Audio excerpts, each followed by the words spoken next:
வணக்கம். சுப்ரீம் செய்திகளுக்காக சி தரணி. இன்றைய முக்கிய செய்திகள். புதுச்சேரி அரசின் ஆதிதிராவிடர் மற்றும் பழங்குடியினர் நலத்துறையின் மூலம் மங்களம் தொகுதியைச் சேர்ந்த 25 பயனாளிகளுக்கு பிரதான் மந்திரி ஆவாஸ் யோஜனா 2.0 வீடு கட்டும் திட்டத்தின் கீழ் தலா ரூபாய் 2,75,000 வீதம் ரூபாய் 68,75,000 முதலமைச்சர் ரங்கசாமி முதல் தவணையாக வழங்கினார்.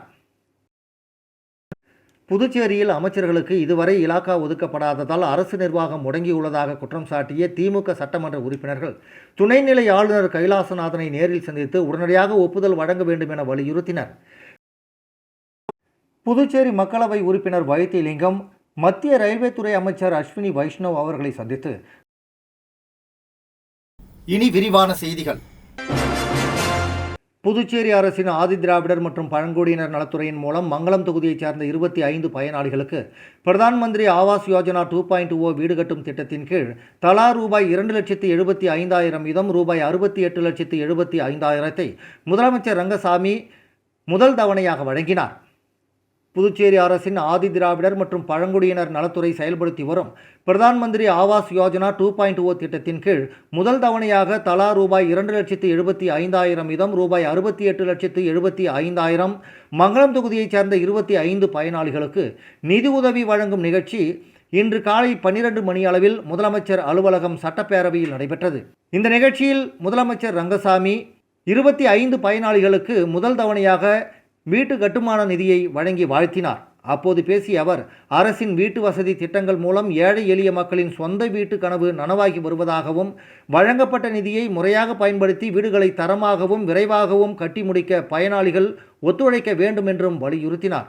இந்த நிகழ்ச்சியில் புதுச்சேரி ஆதிதிராவிடர் மற்றும் பழங்குடியினர் நலத்துறையின் இயக்குனர் அர்ஜுன் ராமகிருஷ்ணன், கள ஆய்வாளர்கள், அதிகாரிகள் மற்றும் முன்னாள் வாரிய தலைவர்கள் பாலமுருகன், ரேவதி பர்குணன், முன்னாள் கொம்யூன் பஞ்சாயத்து துணைத் தலைவர் மங்களம் சங்கர் என்கிற ராதாகிருஷ்ணன், ஏபிசி சங்கர், செல்வம் என்கிற சுப்ராயுலு, KN சரவணன், கண்ணபிரான் மற்றும் பலரும் கலந்து கொண்டனர். புதுச்சேரியில் அமைச்சர்களுக்கு இதுவரை இலாக்கா ஒதுக்கப்படாததால் அரசு நிர்வாகம் முடங்கியுள்ளதாக குற்றம் சாட்டிய திமுக சட்டமன்ற உறுப்பினர்கள் துணைநிலை ஆளுநர் கைலாசநாதனை நேரில் சந்தித்து உடனடியாக ஒப்புதல் வழங்க வேண்டும் என வலியுறுத்தினர். தேசிய ஜனநாயக கூட்டணி அரசு பதவியேற்று பல வாரங்கள் கடந்தும் அமைச்சர்களுக்கு இலாக்கா ஒதுக்கப்படவில்லை. கடந்த 20ஆம் தேதி அமைச்சர்களுக்கான இலாக்கா பட்டியலை முதலமைச்சர் ரங்கசாமி துணைநிலை ஆளுநரிடம் ஒப்புதலுக்காக அனுப்பியிருந்த நிலையில் 11 நாட்கள் கடந்தும் இதுவரை அனுமதி வழங்கப்படவில்லை. இந்த நிலையில் சட்டமன்ற எதிர்க்கட்சித் தலைவர் நாஜிம் தலைமையில் திமுக சட்டமன்ற உறுப்பினர்கள் செந்தில்குமார், செந்தில், கார்த்திகேயன், விக்னேஷ் கண்ணன் ஆகியோர் ராஜ்நிவாசில் துணைநிலை ஆளுநர் கைலாசநாதனை சந்தித்து மனு அளித்தனர். அப்போது அமைச்சர்களுக்கு இலாக்கா ஒதுக்கப்படாததால் அரசு துறைகளின் மக்கள் நலத்திட்டங்கள் செயல்படுத்தப்படாமல் உள்ளதாகவும் சட்டமன்றத்தை கூட்டி பட்ஜெட் தாக்கல் செய்து அரசு ஊழியர்களின் சம்பளம், ஓய்வூதியம் உள்ளிட்ட நிதி ஒதுக்கீடுகளை மேற்கொள்ள வேண்டிய அவசியம் இருப்பதாகவும் வலியுறுத்தினர். எனவே இலாக்கா ஒதுக்கீடு தொடர்பான கோப்புகளுக்கு உடனடியாக ஒப்புதல் வழங்கி அமைச்சர்கள் தங்கள் பொறுப்புகளை ஏற்க வழிவகை செய்ய வேண்டும் என்று கோரிக்கை வைத்தனர். பின்னர் செய்தியாளர்களிடம் பேசிய எதிர்க்கட்சித் தலைவர் நாஜிம், அமைச்சர்களுக்கு இலாக்கா ஒதுக்கீடு தொடர்பாக ஆளுநரிடம் வலியுறுத்தியதாகவும் ஓரிரு நாட்களில் இலாக்கா ஒதுக்கீடு நடைபெறும் என்று ஆளுநர் உறுதியளித்ததாக தெரிவித்தார். மேலும் இலாக்கா ஒதுக்கீட்டில் பாஜக தலையிடுவதாக எழுந்துள்ள குற்றச்சாட்டு குறித்து கேள்வி எழுப்பப்பட்ட போது பாஜகவுக்கு இது ஒன்றும் புதிதல்ல, அவர்கள் என்ன வேண்டுமானாலும் செய்வார்கள் என்று விமர்சித்தார். தொடர்ந்து மக்கள் நலன் கருதியே ஆளுநரை சந்தித்தோம், இலாக்கா ஒதுக்கீடு விரைவில் நடைபெறும் என்ற ஆளுநரின் வார்த்தையை நம்புகிறோம், ஓரிரு நாட்கள் காத்திருப்போம், அதன் பிறகும் நடவடிக்கை இல்லை என்றால் அடுத்த கட்ட முடிவு எடுக்கப்படும் என்றும் நாஜிம் தெரிவித்தார். அந்த வகையில் இன்று காலையில் திராவிட முன்னேற்ற கழகத்துடைய சட்டமன்ற உறுப்பினர்கள் அத்தனை பேரும் துணை ஆளுநர்களை சந்தித்து எப்பொழுது இலாக்கா ஒதுக்குவதற்கான அறிவிப்பு வரும் என்று கேட்டோம். கவலைப்படாதீர்கள், ஒரு விதமான நிர்வாகமும் சம்பிக்கவில்லை, நான் கண்டிப்பாக தருகிறேன் என்று சொன்னார்கள். ஒரு காலக்கெடு சொன்னால் சரியாக இருக்கும் என்று நாங்கள் அவரிடத்திலே மீண்டும் வலியுறுத்தி சட்டமன்ற உறுப்பினர்களெல்லாம் கேட்டுக்கொண்டோம். அதற்கு ஓரிரு நாளில் என்று சொல்லியிருக்கிறார்கள். அவர்கள் சொல்லுகிற துணியை பார்க்கிற போது நாளைக்கே வந்துவிடும் என்ற நம்பிக்கை எனக்கு இருக்கிறது. எனவே அவர் சொன்னதைப் போல இன்னும் ஒரு நாள் 2 நாள் காத்திருப்போம். அதற்கு பிறகு நிச்சயமாக இப்படி நாம் போராட வேண்டிய அவசியம் இருக்காது என்று நான் நம்புகிறேன். பொறுத்திருந்து பார்ப்போம். அரசியல் சூழ்நிலை என்பது காலத்துக்கேற்ப மாறிக்கொண்டே வரும். அப்படி மாறி வருகிற போது அதற்கேற்றாற்போல் நாங்கள் அரசியல் செய்ய வேண்டிய காலகட்டத்தில் நாங்கள் வந்து விடுவோம். அப்படித்தான் வந்திருக்கிறோம். பொதுமக்கள் மீது அக்கறையின் காரணமாக இதை கேட்கிறோம், அவ்வளவுதான். அமைச்சர்களுக்கு இலாக்கா கொடுப்பது என்பது மட்டும் இல்லை, கொடுத்தால் வேலை நடக்கும், வேலை நடத்தால் மக்கள் பயனடைவார்கள், அதற்காக கேட்கிறோம்.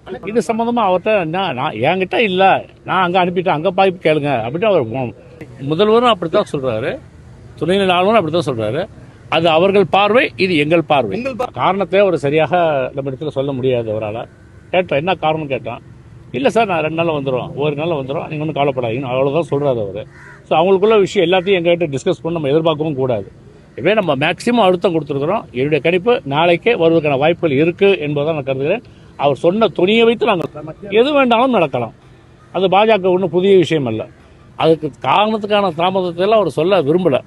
ஏன்னா ஏன் இவ்வளோ நாள் ஆகுதுன்னு கேட்டான். சார் வந்துடும், கவலைப்படாதீங்க, உங்களுடைய பிரச்சனை சால்வ் ஆகிடும், நீங்கள் சொல்கிற மாதிரி நிர்வாகம் ஸ்தம்பிக்கல, நிச்சயமாக வந்துடும் அப்படின்னாரு.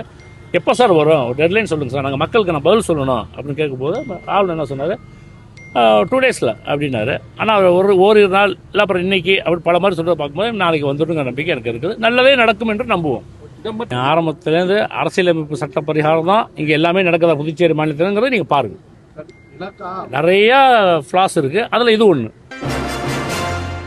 புதுச்சேரி மக்களவை உறுப்பினர் வைத்திலிங்கம் மத்திய ரயில்வே துறை அமைச்சர் அஸ்வினி வைஷ்ணவ் அவர்களை சந்தித்து காரைக்கால் பகுதி தொடர்பான பல்வேறு கோரிக்கைகளை கோரி ஒரு கடிதத்தை சமர்ப்பித்தார். மேலும் மத்திய அமைச்சர் அதனை சாதகமாக பரிசீலிப்பதாக உறுதியளித்துள்ளார். இந்திய ரோலர் ஸ்கேட்டிங் கூட்டமைப்பு மற்றும் பாண்டிச்சேரி ரோலர் ஸ்கேட்டிங் சங்கம் நடத்தும் 13வது ஸ்பீட் ரேங்கிங் சாம்பியன்ஷிப் 2026 ஸ்கேட்டிங் போட்டி லாஸ்பேட்டை பகுதியில் உள்ள ஸ்கேட்டிங் மைதானத்தில் நடைபெற்றது. இதன் தொடக்க விழாவில் லட்சிய ஜனநாயக கட்சியின் தலைவர் ஜோஸ் சார்லஸ் மார்டின் தனது மனைவி சிந்து ஸ்ரீ சார்லஸ் மற்றும் மகளுடன் பங்கேற்று மாணவ மாணவிகளுக்கு வாழ்த்துக்களை தெரிவித்தார். தொடர்ந்து ஸ்கேட்டிங் பயிலும் மாணவ மாணவிகளின் பயிற்சி மற்றும் முன்னேற்றத்திற்காக மார்டின் அறக்கட்டளை சார்பில் 2 லட்சம் ரூபாய் நன்கொடை வழங்கப்பட்டது. அதற்கான காசோலையை பாண்டிச்சேரி ரோலர் ஸ்கேட்டிங் சங்க நிறுவனர் திருவேங்கடம் மற்றும் தலைவர் பழனி ஆகியோரிடம் லட்சிய ஜனநாயக கட்சியின் தலைவரும் காமராஜர் நகர் தொகுதி சட்டமன்ற உறுப்பினருமான ஜோஸ் சார்லஸ் மார்டின் வழங்கினார்.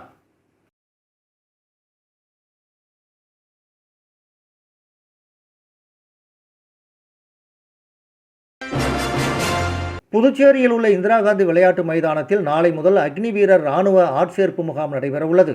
இதில் தமிழகத்தின் 11 மாவட்டங்களைச் சேர்ந்த இளைஞர்களுக்கு உடற்தகுதி தேர்வு நடைபெறுகிறது. அக்னிபாத் திட்டத்தின் கீழ் முப்படை வீரர்களை குறுகிய கால ஒப்பந்த அடிப்படையில் தேர்வு செய்யப்பட்டு வருகின்றனர். அந்த வகையில் புதுச்சேரியில் உள்ள இந்திரா காந்தி விளையாட்டு மைதானத்தில் நாளை 1ஆம் தேதி முதல் 10ஆம் தேதி வரை அக்னி வீரர்கள் இராணுவத்திற்கு ஆட்சேர்ப்பு முகாம் நடைபெறுகிறது. இந்த தேர்வில் சென்னை, செங்கல்பட்டு, காஞ்சிபுரம், திருவள்ளூர், வேலூர், ராணிப்பேட்டை, திருப்பத்தூர், திருவண்ணாமலை, கடலூர், விழுப்புரம் மற்றும் கள்ளக்குறிச்சி ஆகிய 11 மாவட்டங்கள் மற்றும் புதுச்சேரி மாநிலத்தைச் சேர்ந்த விண்ணப்பதாரர்களும் பங்கேற்க உள்ளனர். 10 மற்றும் 12ஆம் வகுப்பு தேர்ச்சி பெற்ற 17 வயது முதல் 21 வயது பூர்த்தியான தகுதியான இளைஞர்கள் ஏற்கனவே விண்ணப்பித்துள்ள நிலையில் நாளை முதல் விண்ணப்பித்துள்ளவர்களில் நாள்தோறும் சுமார் 1000 பேர் வீதம் வரவழைக்கப்பட்டு அவர்களுக்கு உடல் தகுதி தேர்வு, உடல் அளவீட்டு தேர்வுகள், மருத்துவ பரிசோதனைகள் நடத்தப்பட உள்ளன. தேர்வையொட்டி இந்திரா காந்தி விளையாட்டு மைதானத்தை சீரமைத்தல், பந்தல் அமைத்தல், நீளம், உயரம் தாண்ட இடம் தயாரிப்பு உள்ளிட்ட பணிகளை இராணுவத்தினர் செய்து வருகின்றனர்.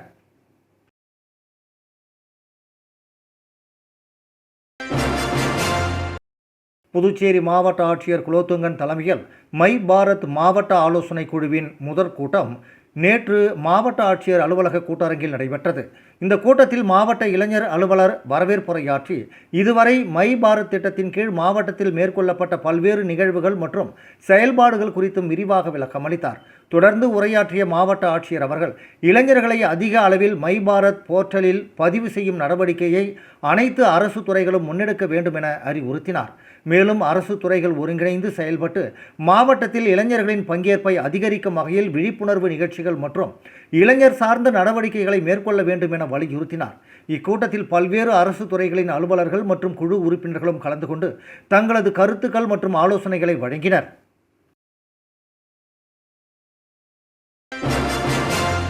முதலமைச்சர் ரங்கசாமியின் 77வது பிறந்த நாளை முன்னிட்டு புதுச்சேரி முழுவதும் அவரது ஆதரவாளர்கள் மற்றும் என்ஆர் காங்கிரஸ் நிர்வாகிகள் சார்பில் பல்வேறு வடிவிலான வாழ்த்து பேனர்கள் மற்றும் கட் அவுட்டுகள் வைக்கப்பட்டுள்ளன. வரும் ஆகஸ்ட் 4ஆம் தேதி 76 வயதை நிறைவு செய்து 77வது வயதில் அடியெடுத்து வைக்க முதலமைச்சர் ரங்கசாமிக்கு வாழ்த்து தெரிவிக்கும் வகையில் நகரின் முக்கிய சாலைகள், சந்திப்புகள் மற்றும் பொதுமக்கள் அதிகம் கூடும் பகுதிகளில் ஏராளமான பேனர்கள் வைக்கப்பட்டுள்ளன. இந்த பேனர்களில் முருகப்பெருமான் தோற்றம், நடிகர்கள் அஜித், விஜய் ஆகியோரின் தோற்றம், புஷ்பா 2 திரைப்பட கதாபாத்திர பாணி, விளையாட்டு வீரர் உள்ளிட்ட பல்வேறு கற்பனை வடிவங்களில் முதலமைச்சர் ரங்கசாமியின் புகைப்படங்கள் இடம்பெற்றுள்ளன. மேலும் தமிழக முதலமைச்சர் சட்டப்பேரவையில் கையை அசைக்கும் காட்சியை ஒத்த வடிவமைப்பிலும் சில பேனர்கள் அமைக்கப்பட்டுள்ளன. இந்த வித்தியாசமான பேனர்கள் பொதுமக்களின் கவனத்தை ஈர்த்து சமூக வலைதளங்களிலும் பரவலாக பகிரப்பட்டு வருகின்றன. இந்த நிலையில் உயர்நீதிமன்ற உத்தரவுகள் மற்றும் பேனர் தொடர்பான கட்டுப்பாடுகள் நடைமுறையில் உள்ள நிலையில் மாநிலம் முழுவதும் இதுபோன்ற பேனர்கள் மற்றும் கட் அவுட்டுகள் வைக்கப்படுவது மீண்டும் சர்ச்சையை ஏற்படுத்தியுள்ளது. குறிப்பாக சாலையோரங்களில் வைக்கப்பட்டுள்ள பெரிய அளவிலான பேனர்கள் வாகன ஓட்டிகளின் கவனத்தை திசை திருப்பி விபத்துகளுக்கு வழிவகுக்கும் அபாயம் இருப்பதாக பொதுமக்கள் மற்றும் சமூக ஆர்வலர்கள் கவலை தெரிவிக்கின்றனர். எனவே பொதுமக்களின் பாதுகாப்பை கருத்தில் கொண்டு பேனர் விதிமுறைகளை அதிகாரிகள் முறையாக அமல்படுத்த வேண்டும் என்ற கோரிக்கையும் எழுந்துள்ளது. விளம்பர இடைவேளைக்கு பிறகு செய்திகள் தொடரும்.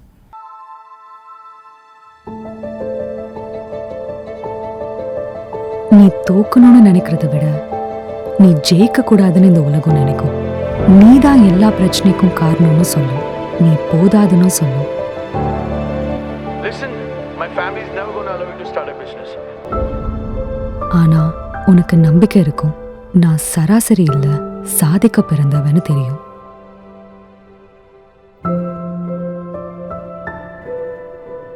நீ யாருன்னு ப்ரூவ் பண்ணா மட்டும் போதும். உனக்கு மட்டும்.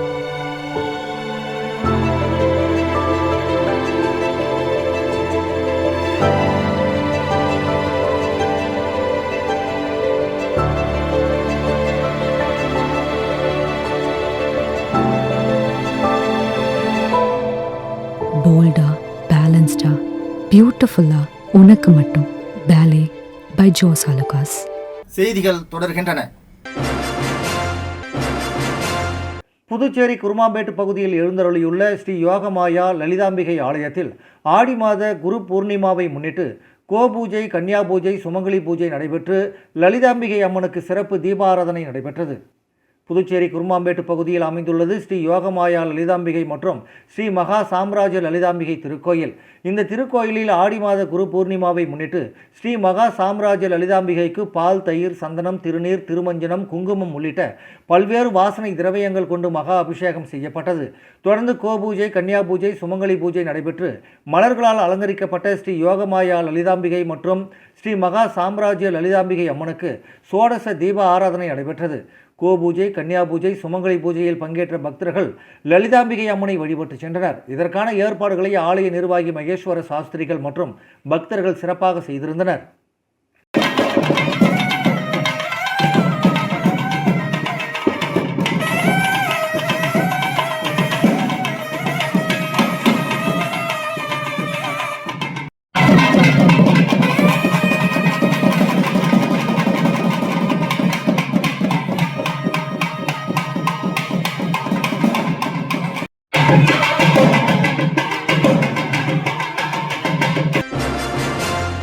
தேசிய ஆதிவாசி அமைப்பின் செயலாளர் ராகேஷ் மீனா தமிழக ஆளுநரை மரியாதை நிமித்தமாக சந்தித்தார்.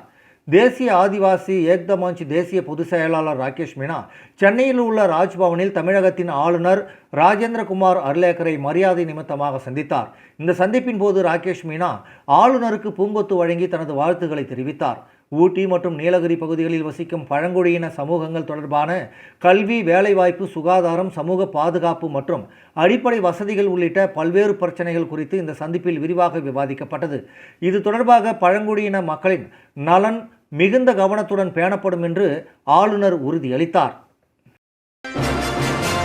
புதுச்சேரியின் சார்பில் வெளிநாடுகள் அல்லது வெளிநாடுகளுக்கு செல்லும் ஸ்கேட்டிங் விளையாட்டு வீரர்களின் அனைத்து செலவுகளையும் அரசாங்கமே ஏற்கும் என முதலமைச்சர் ரங்கசாமி தெரிவித்துள்ளார். புதுச்சேரியில் 13வது தேசிய அளவிலான சிறுவர்களுக்கான ஸ்கேட்டிங் போட்டி இன்று லாஸ்பேட்டை ஸ்கேட்டிங் திடலில் கோலாகலமாக தொடங்கியது. போட்டியை முதலமைச்சர் ரங்கசாமி மற்றும் முத்தியால்பேட்டை தொகுதி சட்டமன்ற உறுப்பினர் வையாபுரி மணிகண்டன் ஆகியோர் தொடங்கி வைத்தனர். 3 நாட்கள் நடைபெறும் இந்த தேசிய அளவிலான போட்டியில் புதுச்சேரி, தமிழ்நாடு, ஆந்திர பிரதேசம், கர்நாடகா, பீகார், மத்திய பிரதேசம் உள்ளிட்ட 10 மாநிலங்களைச் சேர்ந்த 100க்கும் மேற்பட்ட சிறுவர்கள் பங்கேற்று தங்களது திறமைகளை வெளிப்படுத்துகின்றனர். போட்டியின் தொடக்க நிகழ்ச்சியில் ஸ்கேட்டிங் நடன நிகழ்ச்சி நடைபெற்றது. சிறுவர்களின் திறமையான சாகசங்களையும் கலைநயமிக்க நிகழ்ச்சியையும் முதலமைச்சர் ரங்கசாமி ரசித்து பாராட்டினார். இதனைத் தொடர்ந்து நடைபெற்ற விழாவில் பேசிய முதலமைச்சர் ரங்கசாமி, தேசிய அளவிலான இந்த போட்டியை நேரில் கண்டுகளிப்பதில் மகிழ்ச்சி அடைவதாக தெரிவித்தார். பெற்றோர்களும் பயிற்சியாளர்களும் தொடர்ந்து அளித்து வரும் ஊக்கமும் வழிகாட்டுதலும் காரணமாக ஏராளமான மாணவர்கள் ஸ்கேட்டிங் உள்ளிட்ட விளையாட்டுகளில் ஆர்வத்துடன் ஈடுபட்டு வருவதாக கூறினார். விளையாட்டு வீரர்களை ஊக்குவிக்கும் நோக்கில் மாநில அரசு பல்வேறு இடங்களில் தரமான விளையாட்டு மைதானங்கள் மற்றும் உள்கட்டமைப்பு வசதிகளை உருவாக்கி வருவதாக அவர் குறிப்பிட்டார். புதுச்சேரியை சேர்ந்த இளைஞர்கள் நாடு முழுவதும் நடைபெறும் பல்வேறு விளையாட்டுப் போட்டிகளில் பங்கேற்று பதக்கங்களையும் பரிசுகளையும் வென்று மாநிலத்திற்கு பெருமை சேர்த்து வருவது மகிழ்ச்சி அளிப்பதாகவும் தெரிவித்தார். மேலும் இந்த ஆண்டு முதல் வெளிநாடுகள் அல்லது வெளி மாநிலங்களில் நடைபெறும் போட்டிகளில் பங்கேற்க செல்லும் ஸ்கேட்டிங் வீரர்களுக்கான பயண செலவு, தங்கும் செலவு உள்ளிட்ட அனைத்து வகையான செலவுகளையும் அரசே ஏற்றுக்கொள்ளும் என்ற முக்கிய அறிவிப்பையும் முதலமைச்சர் ரங்கசாமி வெளியிட்டார். விளையாட்டு வீரர்களுக்கான இடஒதுக்கீடும் அரசு வேலைவாய்ப்புகளில் வழங்கப்படும் விளையாட்டு ஒதுக்கீடும் தொடர்ந்து நடைமுறையில் இருப்பதாகவும் விளையாட்டுத்துறையை மேலும் சிறந்த துறையாக மாற்ற அரசு தனி கவனம் செலுத்தி வருவதாகவும் அவர் தெரிவித்தார். இறுதியாக பல்வேறு மாநிலங்களிலிருந்து போட்டியில் பங்கேற்க புதுச்சேரி வந்துள்ள அனைத்து வீரர்கள், பயிற்சியாளர்கள் மற்றும் பெற்றோர்களுக்கும் தனது வாழ்த்துக்களை தெரிவித்த அவர் போட்டியில் அனைவரும் சிறப்பாக விளையாடி வெற்றி பெற வாழ்த்துக்களை கூறினார். தொடக்க விழாவில் விளையாட்டுத்துறை அதிகாரிகள், பயிற்சியாளர்கள், வீரர்கள், பெற்றோர்கள் மற்றும் ஏராளமான பொதுமக்களும் கலந்து கொண்டனர். அரசுமுறை பயணமாக புதுச்சேரி வந்துள்ள நிதி ஆயோக் அமைப்பின் உறுப்பினர் டாக்டர் பாலசுப்ரமணியம் மரியாதை நிமித்தமாக துணைநிலை ஆளுநர் கைலாசநாதன் அவர்களை மக்கள் இல்லத்தில் சந்தித்து உரையாடினார். தலைமை செயலர் டாக்டர் சரத் சௌஹான், துணைநிலை ஆளுநரின் செயலர் டாக்டர் மணிகண்டன் ஆகியோர் உடனிருந்தனர். கடலில் குளித்த கல்லூரி மாணவர் அலையில் சிக்கி மாயமான நிலையில் 24 மணி நேரத்திற்கு பிறகு கடலோர காவல் படையினர் தீவிரமாக தேடி உடலை மீட்டனர். புதுச்சேரி நெட்டப்பாக்கம் கொம்யூன் கரியமாணிக்கம் அருகில் உள்ள ஏரிப்பாக்கம் புது காலனி பகுதியைச் சேர்ந்தவர் ஜெயசங்கர் மகன் 19 வயதான பேரரசு. இவர் தவளக்குப்பம் ராஜீவ்காந்தி அரசு கலை மற்றும் அறிவியல் கல்லூரியில் 3ஆம் ஆண்டு BCA படித்து வந்தார். வீட்டிலிருந்து நேற்று கல்லூரிக்கு சென்றுவிட்டு 2 நண்பர்களுடன் தவளக்குப்பம் அருகே உள்ள நல்லவாடு கடற்கரைக்கு சென்றனர். மூவரும் நண்பகல் 1:30 மணி அளவில் கடலில் இறங்கி குளித்தனர். அப்போது கடலில் திடீரென எழுந்த ராட்சச அலையில் பேரரசு சிக்கி இழுத்துச் செல்லப்பட்டார். அவருடன் குளித்த 2 நண்பர்கள் கூச்சலிட்டும் அவரை மீட்க முடியாமல் கரைக்கு வந்து அப்பகுதியில் இருந்த மீனவர்களிடம் கூறினர். உடனடியாக மீனவர்கள் படகில் சென்று தேடியும் அவர் கிடைக்கவில்லை. தொடர்ந்து இரவு பகலாக கடலோர காவல் படை மற்றும் காவல்துறையினர் மீனவர்கள் படகில் சென்று தீவிரமாக தேடினர். 24 மணி நேரத்திற்கு பிறகு மாணவனின் உடல் கண்டுபிடிக்கப்பட்டு மீட்கப்பட்டது. அதன் பிறகு பிரேத பரிசோதனைக்காக அரசு மருத்துவமனைக்கு அனுப்பி வைக்கப்பட்டது. மேலும் இது குறித்து தவளக்குப்பம் போலீசார் வழக்கு பதிவு செய்து விசாரணை மேற்கொண்டு வருகின்றனர். கல்லூரி மாணவர் கடல் அலையில் சிக்கி மாயமான நிலையில் இறந்த நிலையில் உடலை மீட்கப்பட்டது. இதனால் கல்லூரி மற்றும் அவரது கிராமத்தில் பெரும் சோகத்தை ஏற்படுத்தியுள்ளது.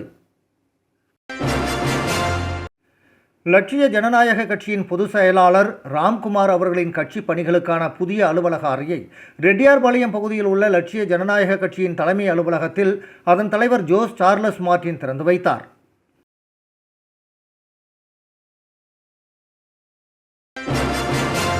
புதுச்சேரியில் கடந்த சில தினங்களாக 100 டிகிரிக்கு மேல் கடுமையான வெயில் வாட்டி வதைத்து வந்த நிலையில் தற்போது பெய்த மழையால் குளிர்ச்சியான சூழல் நிலவி வருகிறது. புதுச்சேரியில் தொடர்ந்து 1 மாத காலமாக 100 டிகிரிக்கு மேல் கடுமையான வெயில் வாட்டி வதைத்து வந்ததுடன் அனல் காற்று வீசி வந்ததால் பொதுமக்கள் கடுமையான சிரமத்திற்கு ஆளாகினர். வெயில் தாக்கத்தை குறைப்பதற்காக பல்வேறு குளிர்பானங்களை அருந்தி வெயிலின் தாக்கத்திலிருந்து தங்களை பாதுகாத்துக் கொண்டனர். இந்த நிலையில் கடந்த 2 தினங்களாக வானம் மேகமூட்டத்துடன் காணப்பட்டு வந்தது. நேற்று இரவு முதல் மழை பெய்ய தொடங்கியது. குறிப்பாக நகரப் பகுதிகளான முத்தியால்பேட்டை, முதலியார்பேட்டை, லாஸ்பேட்டை, புதிய பேருந்து நிலையம், கடற்கரை சாலை உள்ளிட்ட பகுதிகளிலும் மழை பெய்தது. இதேபோல் கிராமப்புறங்களான அரியாங்குப்பம், புறநாங்குப்பம், தவளக்குப்பம், பாகூர், கரையான்புத்தூர் உள்ளிட்ட பல்வேறு கிராம பகுதிகளிலும் லேசான மழை பெய்து வந்தது. தொடர்ந்து மழை பெய்து வருவதால் வெயிலின் தாக்கம் குறைந்து குளிர்ச்சியான சூழல் நிலவுகிறது. இதனால் பொதுமக்களும் மகிழ்ச்சி அடைந்துள்ளனர். மீண்டும் முக்கிய செய்திகள். புதுச்சேரி அரசின் ஆதிதிராவிடர் மற்றும் பழங்குடியினர் நலத்துறையின் மூலம் மங்களம் தொகுதியைச் சேர்ந்த 25 பயனாளிகளுக்கு பிரதான் மந்திரி ஆவாஸ் யோஜனா 2.0 வீடு கட்டும் திட்டத்தின் கீழ் தலா ரூபாய் 2,75,000 வீதம் ரூபாய் 68,75,000 முதலமைச்சர் ரங்கசாமி முதல் தவணையாக வழங்கினார். புதுச்சேரியில் அமைச்சர்களுக்கு இதுவரை இலாக்கா ஒதுக்கப்படாததால் அரசு நிர்வாகம் முடங்கியுள்ளதாக குற்றம் சாட்டிய திமுக சட்டமன்ற உறுப்பினர்கள் துணைநிலை ஆளுநர் கைலாசநாதனை நேரில் சந்தித்து உடனடியாக ஒப்புதல் வழங்க வேண்டும் என வலியுறுத்தினர். புதுச்சேரி மக்களவை உறுப்பினர் வைத்திலிங்கம் மத்திய ரயில்வே துறை அமைச்சர் அஸ்வினி வைஷ்ணவ் அவர்களை சந்தித்து இத்துடன் இந்த செய்தி அறிக்கை நிறைவடைந்தன. வணக்கம்.